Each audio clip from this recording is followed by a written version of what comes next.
بسم الله الرحمن الرحيم واذكر في الكتاب إبراهيم إنه كان صديقا نبيا إذ قال لأبيه يا أبت لم تعبد ما لا يسمع ولا يبصر ولا يغني عنك شيئا يا أبت إني قد جاءني من العلم ما لم يأتك فاتبعني أهدك صراطا سويا يا أبت لا تعبد الشيطان إن الشيطان كان للرحمن عصيا يا أبت إني أخاف أن يمسك عذاب من الرحمن فتكون للشيطان وليا قال أراغب أنت عن آلهتي يا إبراهيم لئن لم تنته لأرجمنك واهجرني مليا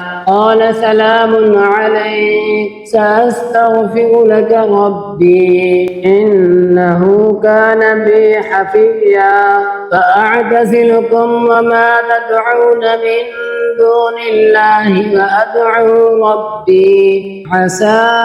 ألا أكون بدعاء ربي شقيا فلما اعتزلهم وما يعبدون من دون الله وهبنا له إسحاق ويعقوب وكلا جعلنا نبيا ووهبنا لهم من رحمتنا وجعلنا لهم لسان صدق عليا واذكر في الكتاب موسى إنه كان مخلصا وكان رسولا نبيا وناديناه من جانب الطور الأيمن وقربناه نجيا ووهبنا له من رحمتنا أخاه هارون نبيا واذكر في الكتاب إسماعيل إنه كان صادق الوعد وكان رسولا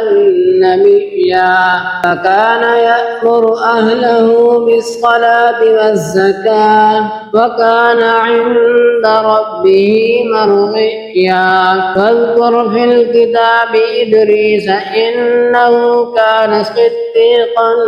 نبيا فرفعناه مكانا عليا أولئك الذين أنعم الله عليهم من النبيين من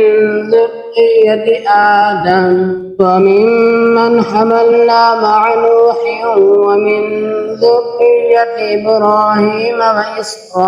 وإسرائيل وممن هدينا واجتبينا إذا تتلى عليهم آيات الرحمن خروا سجدا وبكيا فخلف من بعدهم خلف أضاعوا الصلاة واتبعوا الشهوات فسوف يلقون غيا إلا من تاب وآمن وعمل صالحا